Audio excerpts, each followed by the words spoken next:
dragged the last of her moving boxes down the narrow hallway, her arms sore and her shirt sticking to her back with sweat.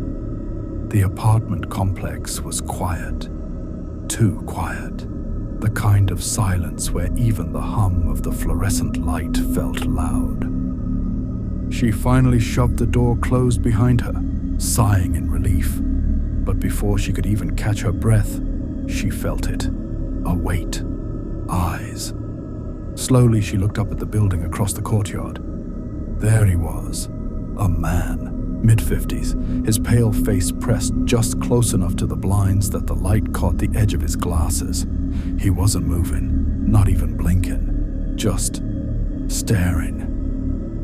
Emily hesitated, lifted her hand in a nervous little wave. The man didn't wave back.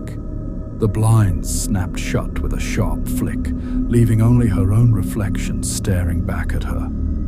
2 nights later, Emily locked her door to leave for class. The hallway smelled faintly of damp carpet and bleach. When she turned around, her heart stopped. He was there, the neighbor, standing barely a few feet away, perfectly still. He smiled, but it wasn't the kind of smile that reached his eyes. His lips curled stiffly, like the effort of holding it hurt. His gaze didn't break. Emily forced out a polite, "Morning," her voice trembling. The man finally muttered, "Welcome to the building," his breath sour, stale. Emily brushed past him quickly, gripping her bag, feeling his eyes follow her all the way down the hallway. That night, as Emily sat cross-legged on her bed studying, she heard it. 3 slow knocks, not on her door, on the wall that connected directly to his apartment. She froze, her pencil sliding from her hand. The knocks were steady, deliberate. She leaned closer, pressing her ear against the plaster. Silence. Her pulse thudded in her ears. Then, just as she pulled away, another soft knock echoed through the wall, this one slower, heavier. Emily backed toward her bed, her hands trembling, and left the light on all night. The next morning, Emily checked her small silver mailbox, its hinge squealing as it opened. Bills, junk flyers, and one folded napkin. She unfolded it with a frown. Scrawled in messy handwriting were 4 words. "Nice dress last night." Her stomach dropped. She hadn't worn a dress, not last night, not in weeks. She spun around, scanning the hallway. Empty. The note trembled in her hand as she stuffed it back in the box and walked quickly away, her throat dry. Late evening, Emily slid open her balcony door for fresh air. The night was cool, the cicadas humming softly. She leaned on the railing. Across the courtyard, a flicker. His blinds shifted. A faint orange glow appeared in the darkness, the tip of a cigarette.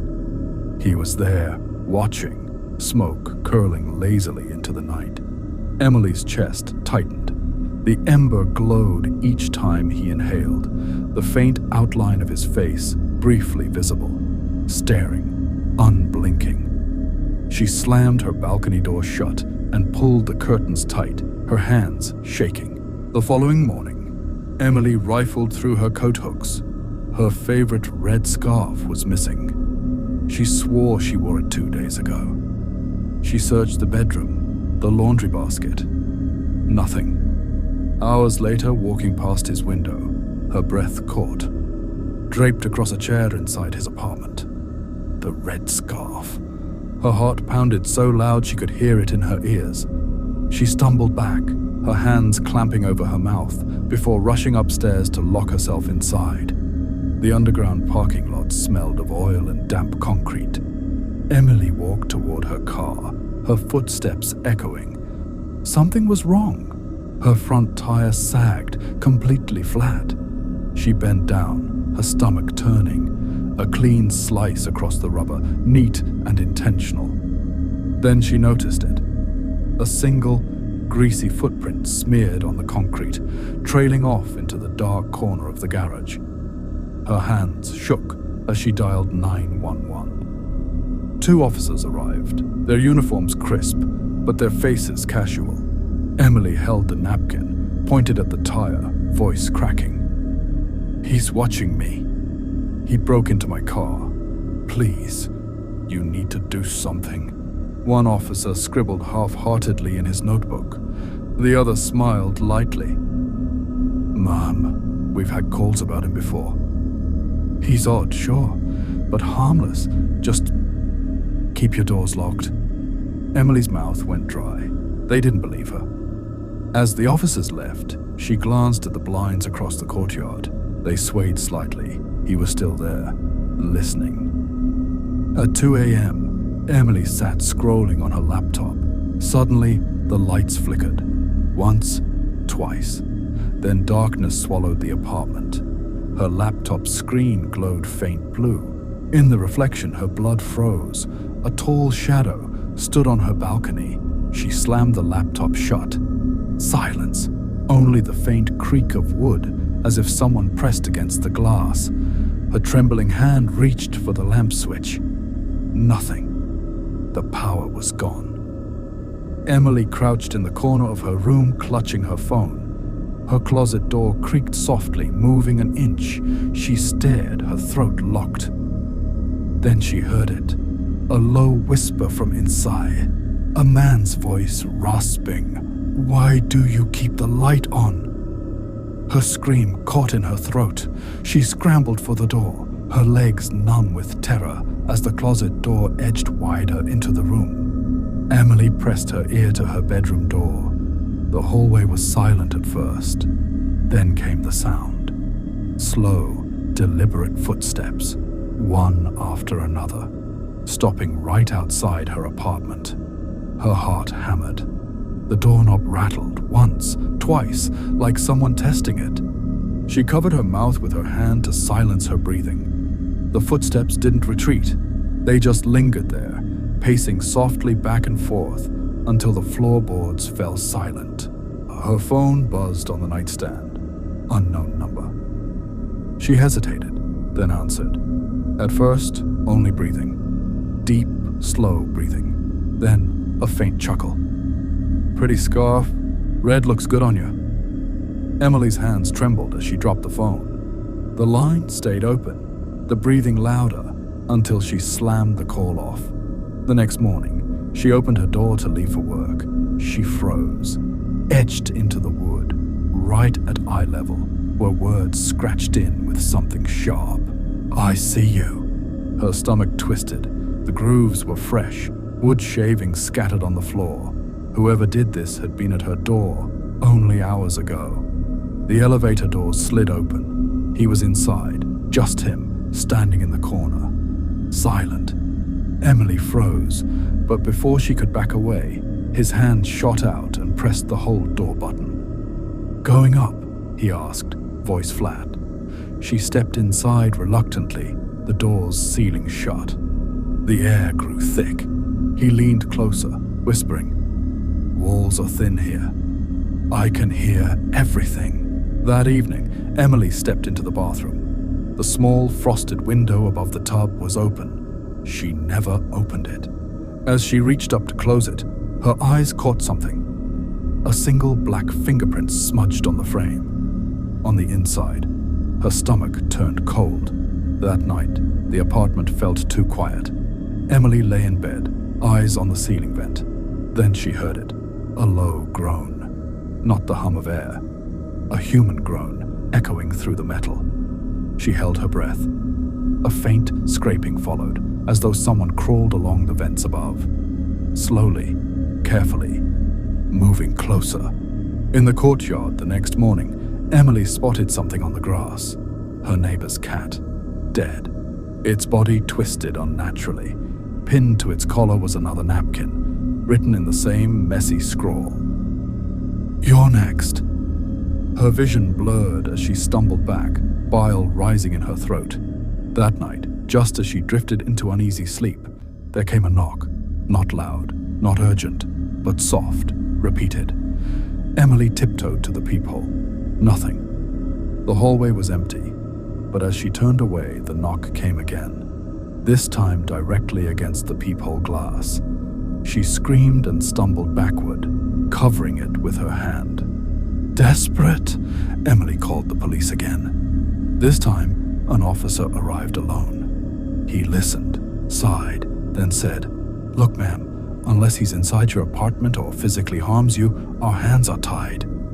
She begged, voice cracking, "He's escalating. Please do something." The officer shook his head, gave her a card, and left. As the door shut, she felt eyes on her again. She turned toward the blinds. They swayed. He was still watching. Exhausted, Emily collapsed on her bed that night, tears drying on her cheeks. She tried to convince herself she was safe. But then, the faintest sound, a whisper of breath, from beneath her bed, her whole body went rigid. Slowly, she leaned over the edge, her hair falling forward, peering into the darkness below. Something shifted. Emily froze, staring under the bed. The silence was so heavy it pressed against her ears. She inched backward, pulling her legs up. That's when she felt it. Warm breath brushing the back of her neck. But she was alone on the mattress. She spun around, heart pounding. Nothing. The window was closed, the room still, but she could still smell it. Cigarette smoke. Panicked, Emily called her best friend, voice shaking. "Please, can I come over tonight?" Her friend hesitated. "It's late, Em." "Tomorrow, okay?" Emily wanted to scream. She stared at the door, fingers digging into her blanket. "I don't think I'll make it till tomorrow," she whispered. But her friend had already hung up. At 3 a.m., a faint scraping sound jolted Emily awake. Her balcony door handle twitched once, then again, harder. She stumbled to the corner, covering her mouth.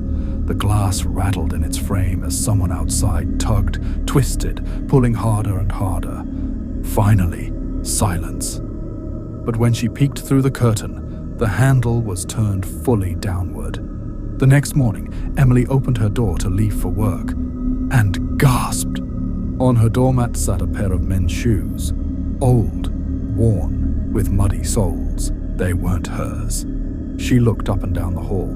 No one. Slowly, she pushed them away with her foot, slammed her door shut, and slid every lock into place. Emily tried to escape her apartment for a while. At the grocery store, she reached for a carton of milk and froze. A hand grabbed the same carton. His hand. The neighbor stood beside her, too close, smiling faintly. "Running low?" he asked. His fingernails were yellow, his eyes bloodshot. Emily let go, backing away quickly, abandoning her cart as she fled the aisle.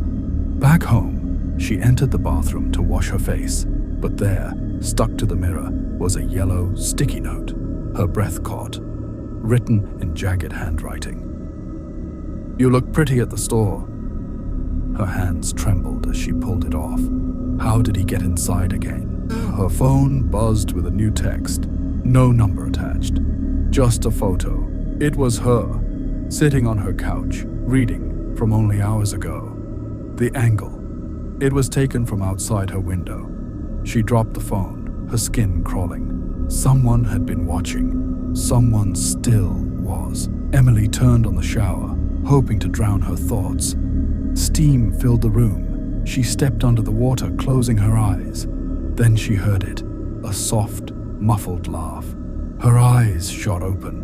Through the fogged glass, she saw a shadow standing just beyond the shower curtain. Determined to find proof, Emily sneaked into the basement storage area. She found his unit unlocked. Inside, boxes stacked high. On top, neatly folded clothes. Hers, scarves, shirts, even socks. Beside them, dozens of photos. All of Emily, some taken through her window, some while she walked on the street. Her blood ran cold. Heart pounding, Emily fled the storage area. Her footsteps echoed on the concrete stairs. Then she heard it. Another set of footsteps. Behind her. matching her pace. She stopped. They stopped. She bolted, sprinting up the stairs, fumbling her keys. As she shoved her door closed, she swore she heard whispering just inches from her ear. Emily sat in her living room, all lights on. Suddenly, faint movement caught her eye. A shadow, sliding across the crack beneath her front door. Someone was standing just outside. Her breath hitched. The shadow didn't move away. It stayed there, for minutes, silent, waiting. That night, Emily tried to sleep. Through the thin walls came a faint sound. At first, just mumbling, then clear. Her name, over and over. Emily, Emily. She sat up, shaking, pressing her hands to her ears. But the whispering grew louder, as though he was standing right on the other side of the wall, calling for her in the dark. The next morning, Emily went to wash a mug in the sink. She froze. There, resting in the basin, was a large kitchen knife, but it wasn't hers. The blade was stained with something dark, dried. She backed away slowly, her breath shallow. Rain poured outside. Emily curled on her couch, trying to calm down. Then, tap, tap, tap, at her living room window. Her curtains were drawn, but she saw the silhouette of a hand pressing against the fabric, fingers dragging slowly downward. Emily picked up a photo of her parents from the nightstand. The glass was cracked clean across. She hadn't dropped it. She hadn't touched it. Someone had. Her hands shook as she realized, whoever it was, they wanted her to know they could get this close, even to her most private things. The next evening, she pressed the elevator button. The doors opened. He was already inside. This time he stepped forward before she could react. "You shouldn't live alone," he whispered, blocking the exit with his arm. Emily darted under, slipping out just before the doors closed, his eyes following her until the metals sealed him in. Late at night, a sudden blaring alarm jolted Emily awake. She rushed to her balcony, her car in the lot below, lights flashing, alarms screaming. Then she saw him, standing in the shadows just beyond the headlights, watching the chaos with a faint smile. Her phone rang again. Unknown number. Against her better judgment, she answered. Heavy breathing filled the line. Louder this time, almost desperate. Then a rasping whisper. "I'm closer than you think." The call ended with a soft laugh. Emily's hands shook so violently she dropped the phone to the floor. Emily returned home the next afternoon and froze. Her lock, the top bolt was bent, almost forced open. The metal scraped raw. Someone had tried to get in. She slid every chain, every extra lock in place, tears stinging her eyes as she realized it was only a matter of time. That night, Emily flipped on her light and gasped. Across her living room wall, written in thick black marker, were words, "You can't hide." Her knees buckled. She hadn't been gone long, which meant he'd been inside minutes ago. Emily sat frozen on the couch, staring at the words on her wall. Then a faint creak came from above. Her gaze shifted to the ceiling vent. The slats were dark, too dark. And then she saw them. Two pale eyes staring back at her through the gaps. The sound of metal scraping echoed through the vent. Something moved, crawling. Emily backed against the wall, eyes wide as the noise traveled from one vent to the next, closer to her bedroom. The metal groaned like it couldn't hold the weight of whatever was inside. Emily grabbed a flashlight, her hands trembling. She opened her closet to check for intrusions. The beams swept across her shoes, coats, boxes. But in the corner, a face, just a glimpse, pale skin before the beam flickered out. She slammed the door shut, shoving a chair against it, heart hammering in her ears. The entire apartment suddenly went dark. The hum of the refrigerator stopped. Silence swallowed the building. Emily fumbled for her phone, its glow the only light. In that glow, the reflection in her window showed something moving. Behind her, she spun. Nothing. but the air felt heavier, charged. Emily bolted out of her apartment, her phone light guiding her down the hall. Behind her, footsteps. Fast, heavy. She didn't dare look back. Her shoes slapped against the linoleum as the sound of another pair of feet closed in. She flew into the stairwell, breath ragged. The air smelled of mold and dust. She rounded the corner of the stairs and froze. He was already there, standing still, head tilted, waiting for her. Emily spun around, sprinting back up the stairs, lungs burning. She crashed through the door into the lobby. Empty. Too empty.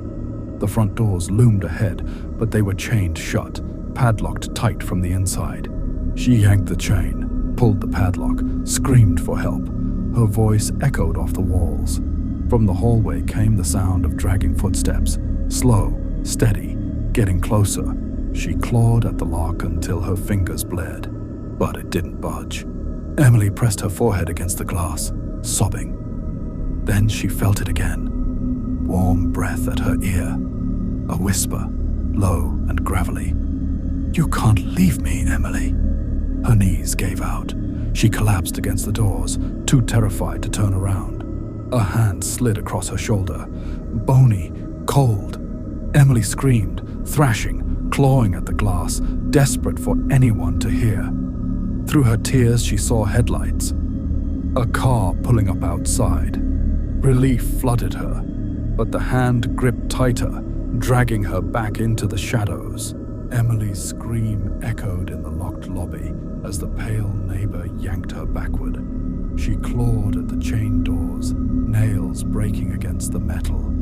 Outside, headlights brightened the glass. A couple walking by. Emily pounded, but they never looked.